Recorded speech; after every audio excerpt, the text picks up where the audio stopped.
آپ اس چیز کا دفاع نہیں کر سکتے جسے آپ دیکھ ہی نہ سکیں۔ کسی قوم کے لیے بازداری قائم کرنے، حکمت عملی اختیار کرنے یا بحالی کی طرف بڑھنے سے پہلے ضروری ہے کہ وہ اپنے ماحول کو سمجھے۔ مصنوعی ذہانت کے عہد میں آگاہی اب وقتی نہیں رہی، اسے مسلسل ہونا چاہیے، کامل نہیں مگر مستقل۔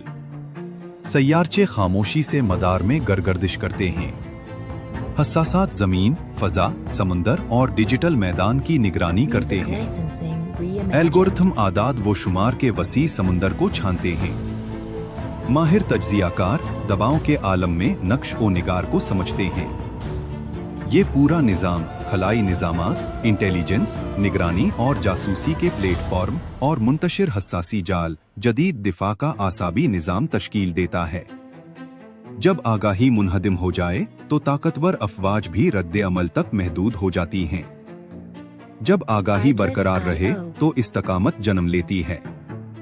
کتاب ریزیلینٹ ڈیفنس پاکستان اور آئندہ جنگ کا باب پنجم واضح کرتا ہے کہ خلائی صلاحیتیں، انٹیلیجنس و نگرانی اور مسلسل حساسی نظام بڑی طاقتوں کا تعیش نہیں بلکہ ان ریاستوں کی ضرورت ہیں جو محدود اور متنازع ماحول میں کام کر رہی ہوں۔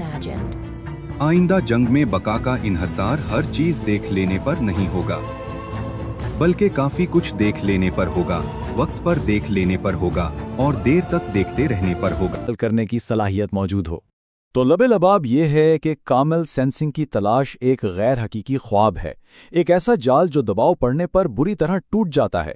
اس کے برعکس مسلسل سینسنگ کا نظام اس حقیقت کو مان کر چلتا ہے کہ جنگ میں غیر یقینی صورتحال ہمیشہ رہے گی، اور یہ نظام اسی لیے بنایا جاتا ہے کہ یہ جھٹکے برداشت کر سکے اور ناکامی کے بعد تیزی سے دوبارہ کھڑا ہو سکے۔ یہ ایک مضبوط، لچکدار اور حقیقت پسندانہ سوچ ہے۔ اچھا، تو آئیے اب اگلے حصے کی طرف بڑھتے ہیں اور دیکھتے ہیں کہ یہ مسلسل سینسنگ آخر ممکن کیسے ہوتی ہے۔ اس کو حقیقت کا روپ دینے والے دو سب سے بڑے تکنیکی ستون ہیں، ایک خلا میں موجود ہمارے اثاثہ اور دوسرا مصنوعی ذہانت یعنی آرٹیفیشل انٹیلیجنس۔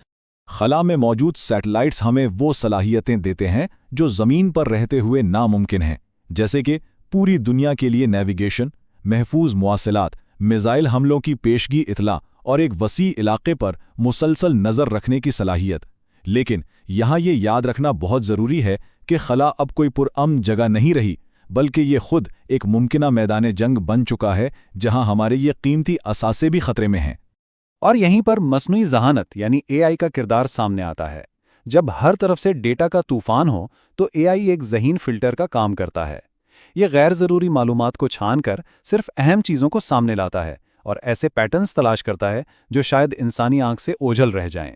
لیکن سب سے اہم بات یہ یاد رکھنے کی ہے کہ اے آئی انسانی تجزیہ کار کا متبادل نہیں ہے بلکہ اس کا ایک انتہائی طاقتور معاون ہے۔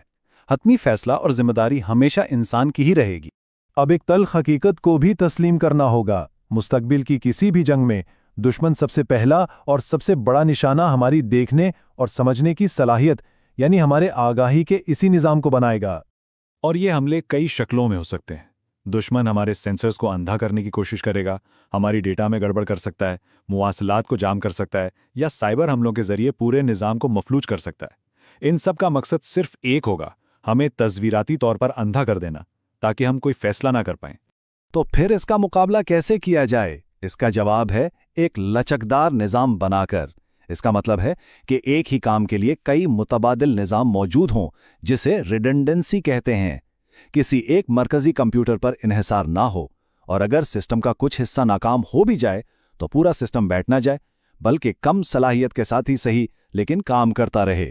اسے گریسفل ڈیگریڈیشن کہتے ہیں، یعنی سسٹم ایک دم تباہ نہیں ہوتا۔ اب ان تمام عالمی تصورات کو پاکستان کے مخصوص حالات اور زمینی حقائق پر لاگو کر کے دیکھتے ہیں۔ پاکستان کے لیے یہ صرف کوئی تھیوری نہیں بلکہ یہ ہماری قومی سلامتی کی ایک ٹھوس اور عملی ضرورت ہے۔ پاکستان کا تصویراتی ماحول کئی منفرد چیلنجز پیش کرتا ہے۔ ہمارے پاس جنگ کی صورت میں رد عمل کے لیے وقت بہت کم ہوتا ہے۔ ہمارا جغرافیہ بہت متنوع ہے، پہاڑوں سے لے کر صحرا اور سمندر تک، جس کے لیے مختلف قسم کی نگرانی چاہیے۔ اور ظاہر ہے معاشی رکاوٹیں ہمیں ہر جگہ مہنگے ترین سسٹم لگانے کی اجازت نہیں دیتی۔ یہی وہ وجوہات ہیں جن کی بنا پر پرفیکٹ سینسنگ کے بجائے مسلسل سینسنگ کا لچکدار ماڈل پاکستان کے لیے ناگزیر ہے، جو ہمیں محدود وسائل میں رہتے ہوئے